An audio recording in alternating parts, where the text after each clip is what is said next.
하나님께서는 아담을 하나님의 대리 통치자로 세우시면서 모든 만물을 다스리도록 했습니다. 그러나 아담, 내가 너를 대리 통치자로 세웠다고 해서 너는 착각하지 마. 너는 하나님이 아니란다. 이 모든 것을 다 할 수 있는 자유와 특권이 있지만, 그러나 하나님은 창조주이고 너는 피조물이라는 걸 잊지 마라. 이것이 선악과입니다. 그리고 하나님이 아담과 영원히 함께 하신다라는 가시적으로 보여주는 것이 선악과였던 거거든요. 그런데 사단이 하와를 통해서 아니야, 무슨 소리야, 네가 이 선악과를 따먹으면 하나님이 될 수 있다라고. 그래서 하나님을 하나님으로 여기지 않는 인류의 죄가 시작되어진 것이죠. 그렇던 하나님께서 이제 찾아오셔서 언약을 맺으시면서 하나님의 구원 역사를 이루어 가시는데요. 하나님은 당신의 나라를 이루어 가실 때 우리와 소통하시는 하나님은 언약을 통해서, 그 언약을 이루어 가시는 것을 통해서 하나님은 우리와 소통하시며 또 하나님 나라를 이루어 가시고 계십니다. 그러면서 우리가 이제 니므롯이 바벨탑을 세우면서 그들이 하나님을 대항하는, 하나님 없는 도시 문명을 통해서 그들이 인간의 어떤 힘의 권력을 갖는 인간의 나라를 이루어가려고 할 때 하나님께서 이 바벨탑을 무너뜨리시고 인간의 언어를 혼란케 하시는 것으로 인해서 이제 언어가 통하는 사람들끼리 떠나게 되어지죠. 그런데 이제 큰 무리가 유프라테스와 티그리스 강 사이에 메소포타미아 문명을 형성되어지면서 오늘날 같은 국가가 형성되어졌다, 이 말씀을 드렸습니다. 그런데 그런 메소포타미아의 끝자락에 갈대아 우르라는 곳이 있었어요. 거기에 아브라함이라는 사람이 살고 있었는데 하나님께서는 아브라함을 찾아오셔서 내가 지시하는 곳으로 가라고 말씀하시는 것이죠. 그 아브라함을 이제 하나님께서 부르시고 하란을 떠나 또 다시 찾아오셔서 말씀하시는 그 하나님은 내가 지시하는 땅으로 가라 하면서 내가 너를 복의 근원으로 세울 것이다. 너는 복이 될지라. 이 창세기 12장 1절 3절 잘 아는 유명한 말씀 아닙니까? 여호와께서 아브라함에게 이르시되 너는 너의 고향과 친척과 아버지의 집을 떠나 내가 네게 보여줄 땅으로 가라. 내가 너로 큰 민족을 이루고 네게 복을 주어 내 이름을 창대하게 하리니 너는 복이 될지라 라고 말씀하시면서 하나님께서는 이 아브라함을 이제 하나님이 지시하는 땅으로 보내시면서 큰 민족을 이루겠다라고 말씀하십니다. 그런데 하나님께서는 이 아브라함과 언약을 체결하시는 거예요. 내가 내 언약을 나와 내 및 내 대대 후손 사이에 세워서 영원한 언약을 삼고 너와 내 후손의 하나님이 되리라. 내가 너와 내 후손에게 내가 거류하는 이 땅 곧 가나안 온 땅을 주어 영원한 기업이 되게 하고 나는 그들의 하나님이 되리라. 여러분, 아담과 하와가 범죄함으로 말미암아 하나님을 하나님이라고 부를 수 없는, 선악과를 따먹은 그 죄의 저주와 형벌을 피할 수 없는 인간에게 하나님은 아브라함에게 찾아와서 다시 너의 하나님이 되어주시겠다라는 거예요.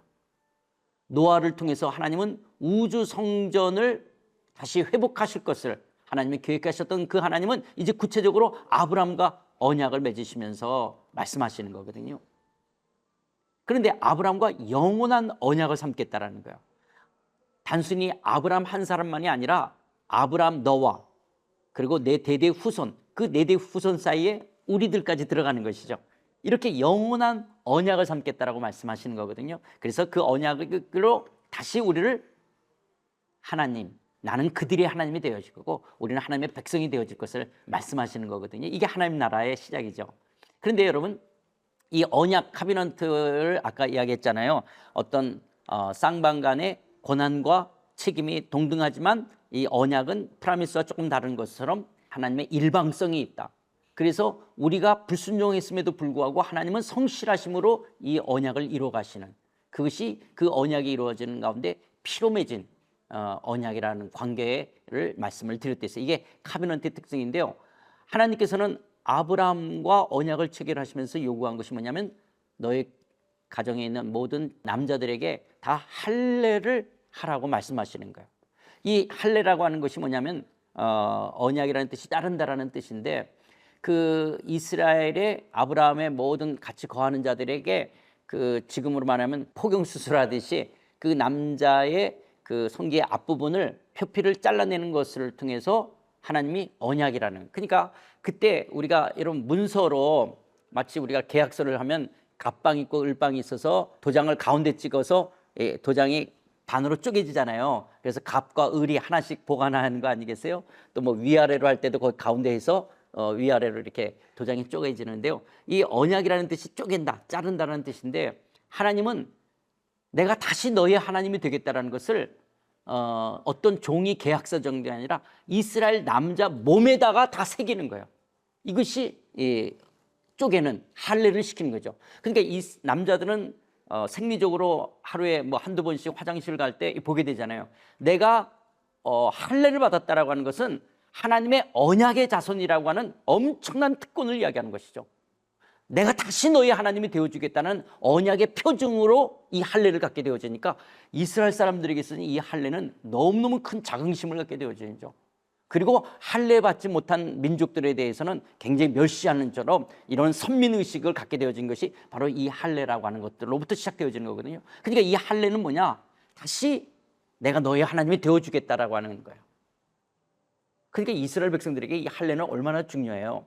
그런데 나중에 사도 바울이 할례가 필요 없다라고 이야기할 때, 여러분 유대인들이 이 사도 바울을 죽이지 않으면 밥을 먹지 않겠다라는 40명의 자객이 나올 정도로 이렇게 되는 거죠. 그러면 사도 바울이 왜 할례가 필요 없다고 말하냐 할 때, 골로새서 2장 11, 12절에 육의 몸을 벗는 것이요 그리스도의 할례니라. 너희가 손으로 하지 아니한 할례를 받았으니 곧 육의 몸을 벗은 것이 그리스도의 할례라. 우리는 손으로 하는 할례는 아니죠. 그것이 뭐냐? 너희가 세례로 그리스도와 함께 장사되고 또 죽은 자들 가운데서 그를 일으키신 하나님의 역사를 믿음으로 말미암아 그 안에서 함께 일으키심을 받았니라. 그러니까 여러분, 할례라는 게 엄마 뱃속으로부터 갖고 나왔던 살이 잘라져 나가고 새 살로 아무는 것처럼, 이것은 이제 하나님의 나라의 백성이 되어야 될 모형 그림자 같은 것으로 이스라엘 공동체에게 말씀하신 것들이었죠.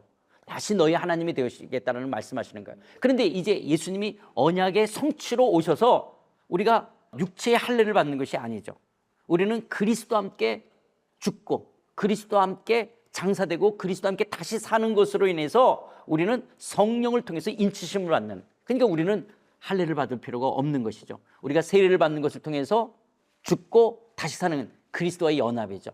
그전에는 그 그림자로서 할례로 엄마 뱃속에서부터 갖고 나온 것이 잘라져 나가고 이제 새 살로 아무는 것 같은 것으로 언약을 이야기하셨다면, 이제 세례를 통해서 우리는 그리스도와 연합된 자죠. 우리는 옛 성품은 그리스도와 함께 죽고 우리가 성령 안에서 새 성품으로 살아가는 자들이 되어진 것이죠.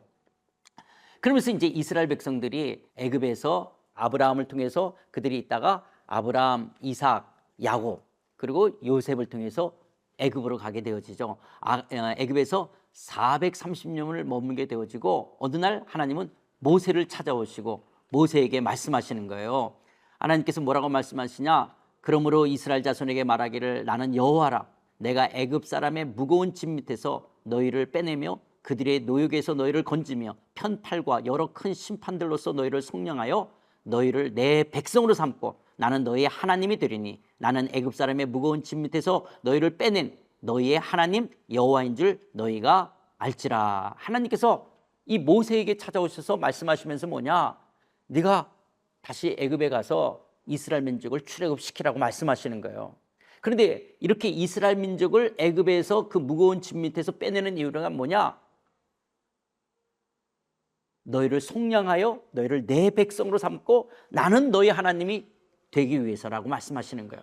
그러니까 하나님은 이 하나님 나라를 이뤄가는데, 하나님은 먼저 이스라엘을 통해서 하나님은 이 하나님의 나라의 모형적인 국가를 이뤄가기를 원하시는 것이죠. 그것이 장차 이제 예수 그리스도를 통해서 완성될 하나님의 나라인 것들이죠. 이것을 말씀하시면서 하나님께서는 모세에게 출애굽기 24장 8절에 모세가 그 피를 가지고 백성에게 뿌리며 이르되 이는 여호와께서 이 모든 말씀에 대하여 너희와 세우신 언약의 피니라. 그래서 이 언약의 피로 맺은 언약이라고 말씀을 드렸던 것처럼 언약의 피, 이 양의 피를 잡게 되어지는 것들인데요. 이것이 장차 예수님이 새 언약의 피, 그가 그리스도가 십자가에서 죽으심으로 우리의 모든 죄를 사하시고 우리를 영광스러운 하나님 나라의 백성이 되게 하시지 않습니까? 그러면서 하나님께서는 이스라엘 백성들에게 율법을 줍니다. 이 율법이라고 하는 것은 창세기 19장에서부터 민수기 10장까지 총 613개의 율법을 이야기하는데요. 이 613개 중에서 하라는 긍정적인 계명이 248개, 또 하지 말라는 부정적인 계명이 365개 되어지는데요. 왜 하나님께서 이스라엘 백성들이 이런 율법을 주셨냐? 그 율법을 주신 가장 큰 이유는요, 탈애굽화 반가나화 시키기 위한 거예요. 이게 무슨 말씀이냐면요, 지금 이스라엘 백성을 하나님은 그 하나님 나라의 그림자로 이상적인 국가로 세우기를 원하셨어요. 눈에 보이는 왕은 없지만 하나님이 왕이 돼서 다스리는 그 국가에 하나님께서는 율법을 주시고 율법을 잘 순종하고 지키는 것을 통한 이상적인 국가, 그래서 하나님의 백성이 되기를 원했던 거거든요. 그런데 이스라엘은 애굽에서 몇 년 동안 살았어요? 430년을 산 거예요. 그러니까 피만 유대인이지 완전히 애굽 사람이 된 거예요. 그들에게 율법을 주시면서 이스라엘, 너희들은 율법대로 살아야 되는 거예요. 율법대로 살지 않으면 누구처럼 살까요? 애굽 사람처럼 살게 되는 거예요. 우리 한국이 일본에 36년을 식민지 생활을 했어요. 그런데 그 일본의 잔재가 뭐 건설업계나 여러 뭐 이런 데 있어서 일본어를 사랑하고요. 또 우리 한국의 문화 가운데 여전히 아직도 일본 문화의 잔재들이 있는 거예요. 36년을 살았음에도 불구하고 지금 광복이 된 지가 이렇게 오래됐음에도 불구하고 아직도 그런 일본의 잔재가 있다면 이스라엘은요, 애굽에 430년을 산 거예요. 그러니까 완전히 애굽 사람이에요. 피만 유대인이지. 그들을 향해서 니네들이 율법대로 살지 않으면 누가 되는 거예요? 애굽 사람이 되는 거예요. 근데 너희들은 애굽 사람이 아니라 이스라엘이라고 하는, 이스라엘이라는 정체성을 갖게 하기 위해서는, 유대인이라는 정체성을 위해서는 율법대로 살아야 되는 거예요. 자, 이들이 이제 가나안 땅에 들어갔어요. 가나안 땅에 들어가서도 유대인으로, 이스라엘로 살아가야 돼요. 그러니까 율법대로 살아야 돼요. 율법대로 살지 않으면 애굽의 문화나 애굽의 종교와 섞이게끔 되어지는 거예요. 그런 하나님 나라의 백성으로 정체성을 잃어버릴 수 있게끔 되어지는 거예요. 그래서 이 율법의 굉장히 큰 기능과 역할은 뭐냐? 탈애굽화 시키고 반가나안화 시켜서 너희들은 이스라엘, 하나님의 백성이라고 하는 것을 말씀하시는 거예요. 율법대로 살지 않으면 하나님 나라의 백성이 아닌 것이죠. 율법대로 살아야지만이 하나님 나라의 백성이에요. 이렇게 율법대로 살라고 하는 것은 이스라엘 백성들을 부자연스럽게 하고 얽매이게 하고 올무처럼 구속하기 위한 것이 아니라, 그때 당시 이 세상의 힘의 문화, 그런 애굽의 문화, 세상의 힘의 문화, 또 가나안의 이 거짓된 종교들로부터 벗어나서 하나님 나라의 백성으로서 자유롭게 하기 위한 것이 바로 율법이에요. 율법대로 살아가는 것이 하나님 나라의 백성으로서의 진정한 자유함인 거예요. 그래서 탈애굽화 반가나안화 시키기 위해서 율법을 주신 거예요. 그런데 우리는 자꾸 율법대로 살아야 된다 그러면 왠지 우리를 부자연스럽게 하고 얽매이고 우리를 올문처럼 구속하기 위한 것이라고 생각하는데 그런 것이 아닙니다. 도리어 세상 나라의 힘의 문화나 거짓 종교들로부터 우리를 자유케 하게 하는 거예요. 율법대로 살아가는 것이 우리를 진정한 하나님 나라의 백성으로서의 자유함을 누리게 하는 것들이는 것이죠. 그러면서 신명기 29장 13절에 이제 이스라엘 백성들이 광야에서 하나님을 시험하다가 죽게 되잖아요. 그리고 그 자손들과 함께 이제 가나안 땅을 들어가기 전에 신명기 29장 13절에서 언약을 맺으면서 뭐라고 말씀하시냐? 여호와께서 내게 말씀하신 대로 또 내 조상 아브라함과 이삭과 야곱에게 맹세하신 대로 오늘 너를 세워 자기 백성을 삼으시고 그는 친히 내 하나님이 되시려 함이니라. 그래서 이스라엘 백성들이 이제 가나안 땅에 들어가는 이유가 뭐냐? 하나님이 이스라엘의 하나님이 되시고 이스라엘 백성이 하나님 백성 되게 하기 위한 것이라고 하며 그 이스라엘의 이제 자손들과 함께 가나안 땅으로 나아가게 되죠. 그럴 때 하나님께서 그들에게 율법을 주셨던 회막, 그들에게 이 회막이 있었죠. 그래서 그들이 이 장막을 갖고 가면서 하나님이 그들과 함께 하시는 거예요. 그래서 12지파의 그 한가운데 그들이 이 회막 성전 속에 함께 하시면서 하나님이 이스라엘과 함께 한다라는 샤켄하신 하나님, 이스라엘 백성의 임마누엘로 함께 하신다. 그래서 하나님은 당신의 나라의 백성들과 함께 하심이 에덴 동산에 뭐였어요? 하나님의 함께 하심이 그게 선악과인데 그걸 범죄하게 되어지잖아요. 또 노아를 통해서 하나님이 그 방주 속에 함께 하셨다고 한다면 이제 하나님께서 이스라엘 백성과 함께 하심이 이 회막 성전을 통해서 이스라엘과 하나님이 함께 하시는 것을 나타내는 것이죠. 그러나 이 이상적인 국가로 또 하나님 나라의 모형이었던 이스라엘이 그 역할을 감당하게 되지 못하게 될 때 이제 하나님의 아들 예수님이 친히 이 땅에 육신을 입고 오시게 됐을 때 요한복음 1장 14절에 뭐라고 말씀하십니까? 말씀이 육신이 되어 우리 가운데 거하신다. 이 거하신다는 게 샤켄 하시는 거예요. 우리 안에 샤켄하시는 하나님 그의 영광을 보니 아버지의 독생자의 영광이요 은혜와 진리가 충만하다. 이것을 사도 바울은 고린도서 3장 16절에 너희가 하나님의 성전인 것과 하나님의 성령이 너희 안에 거하시는 줄 알지 못하시냐. 그래서 여러분, 우리 안에 성령이 오셔서 하나님이 우리와 임마누엘로 함께 하신다라는 것, 이것을 우리에게 보여주시는 것이죠. 그러니까 그때 당시 이스라엘 백성들에게는 가시적인 것이 회막, 성전이었죠. 그래서 12지파와 함께 이동하면서 내가 너희들과 함께 하신다라는 거예요. 이게 하나님의 백성으로 하나님이 친히 이스라엘 백성과 함께 이동하시며 그들을 이끌어 가신다면, 오늘 우리에게는 이제 예수님이 오셔서 참 성전 되신 그 예수님이 우리와 샤켄하시는데 우리 안에 보내신 성령, 그래서 우리가 성령 안에서 우리가 성전으로 살아가는 거야. 그 임마누엘로 함께 우리를 함께 하시는 것이죠. 이렇게 살아가야 될 이스라엘 백성들이 이제 가나안 땅에서요, 그들이 신앙으로 율법을 지키며 살아가야 되는데, 여러분, 이스라엘 백성들이 가나안 땅에 들어와 가지고 그 자손들이 넥스트 제네레이션으로서 그 신앙의 유산을 이어가야 되는데요, 사사기서에서 뭐라고 말씀하냐, 그들이 여호수아가 죽은 이후에, 여호수아와 함께 했던 장로들이 죽은 이후에 그들이 어떻게 되냐, 어나더 제네레이션이 됐다는 거예요. 여러분, 이게 얼마나 비극이에요. 아니, 내 자식이 넥스트 제네레이션으로 다음 세대, 신앙의 다음 세대들이 돼야 되는데요, 이스라엘 백성들이 어떻게 됐냐, 어나더 제네레이션, 다른 세대가 됐다는 거예요. 하나님을 알지 못하는 다른 세대들이 되는 거예요. 이게 이스라엘의 타락, 사사기를 이야기하는 거예요. 그러면 왜 이스라엘 사람들이 이 어나더 제네레이션이 되냐? 1차적 책임은 레위인들에게 있는 거예요. 레위인의 역할은 성전에서 제사를 드리며 하나님의 율법을 열심히 익히고 가르치면서 하나님 나라의 문화를 심어가는 것들이에요. 그런데 레위인들이 11지파들이 11조를 주지 않는다라고, 제대로 주지 않는다라고, 그들이 먹고 사는 것을 생각해서 도리어 레위인들이 타락하게 되어지고 이방 문화로 간다든지 거기서 제사장 노릇하든지 윤리적 도덕적으로 타락하게 되어질 때, 레위인은 열심히 이 율법을 가르쳐서 이스라엘이 율법대로 사는 것을 통해서 하나님 나라의 정체성을 이어가야 되는데, 이 레위인이 그 역할을 못하게 되어지는 것이죠. 그렇게 율법을 제대로 가르치지 못하니까 더 이스라엘 백성들은 하나님부터 멀어지게끔 되어지죠. 하나님은 율법을 통해서 이스라엘을 경영하시고, 이스라엘은 열방 가운데 이상적인 모델 국가, 모범적인 제사장 나라가 되기를 원하는 거예요.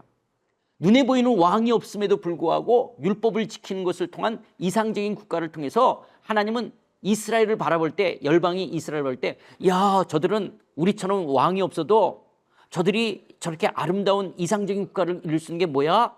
아, 저희들은 눈에 보이지 않는 하나님이 저들의 왕이래. 그래서 그 하나님이 왕이신 것을 드러나는 제사장 나라로서의 역할을 하기를 원하셨던 거예요.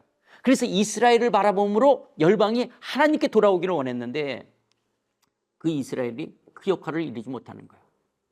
그리고 도리어 가나안의 종교와 동화되고 혼합되고 섞여버리게 되어지는 거예요. 이렇게 했던 이 이스라엘 사사기 때 문제가 있다가, 이제 하나님께서는 다윗 때 사울왕 그리고 다윗 왕이 됐을 때 하나님이 다시 다윗에게 찾아오셔서 다윗과 언약을 맺습니다. 사무엘하 7장 16절에 보면 내 집과 내 나라가 내 앞에서 영원히 보존되고 내 왕위가 영원히 견고하리라 하셨다 하라. 주께서 주의 백성 이스라엘을 세우사 영원히 주의 백성으로 삼으셨사오니 여호와의 주께서 그들의 하나님이 되셨다. 하나님은 다윗과의 언약을 통해서 하나님은 이스라엘 백성들을 여전히 당신의 백성으로 세워가기를 원하셨어요. 그래서 하나님이 다윗의 집을 짓겠다라고 말을 해요. 다윗은 하나님을 사랑하는 마음으로 하나님의 집을 짓겠다라고 말하는데, 하나님이 뭐라고 말씀하시냐? 야, 하늘과 하늘들의 하늘이라도 하나님을 용납할 수 없는데, 하늘과 땅을 창조하신 이가 하나님이신데, 하늘이 하나님의 보좌라면 이 땅이 하나님의 발등사인데, 하나님을 어떤 공간 안에, 어떤 그 건물 안에 집어넣을 수가 없는 것이죠. 그런데 다윗은 하나님을 사랑하는 마음으로 이방의 신들을 신전에 모시는 것처럼 하나님을 그 성전 안에다 모시려고 했던 것이죠. 그런데 하나님은 뭐라고 말씀하냐?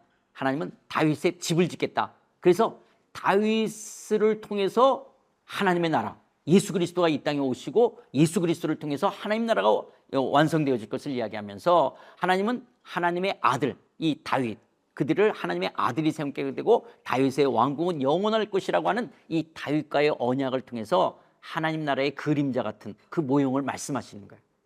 그래서 다윗을 통해서 이스라엘을 하나님이 다스리시는 하나님의 나라인 것처럼 장차 예수 그리스도가 왕이 돼서 다스릴 나라를 다윗과의 언약을 통해서 말씀하신 것이죠. 그런데 이들이 솔로몬 때 이스라엘이 이제 분열되잖아요. 남쪽은 르호보암, 그리고 북쪽은 여로보암으로 갈라지게 되어지면서 이스라엘과 유다가 범죄하게 되어집니다. 하나님께서는 이스라엘 민족이 열방 가운데 이상적인 국가가 되기를 원했는데, 그런데 이들이 가나안의 문화와 종교와 섞이고 혼합되고 동화되어져서 하나님의 백성에는 이 정체성을 상실해버리게 되어지는 거예요. 그렇게 될 때 그들을 하나님의 심판을 받게 되어지는데요. 그렇다면 왜 이스라엘과 이 유다가 범죄하게 되냐? 이스라엘이 가나안 땅에 되는데, 가나안은 젖과 꿀이 흐르는 땅이에요.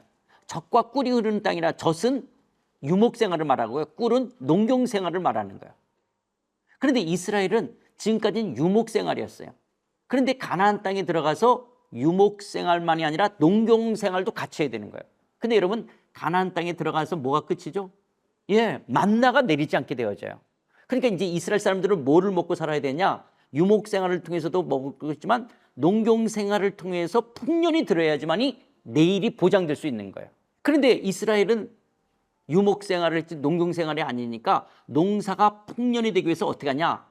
가나안 사람들, 다 넷조치라고 했던 그 가나안 사람들이 같이 있으면서 그들을 노예로, 종으로 삼았잖아요. 그들이 농사할 때 어떻게 하느냐, 또 그 주변 사람들이 어떻게 농사하느냐고 할 때 이 농경생활에 필요한 게 태양의 일조량과 물이 있어야 되잖아요. 이런 태양과 물을 주관하는 신이 바알신이라는 남성신이 있었고요.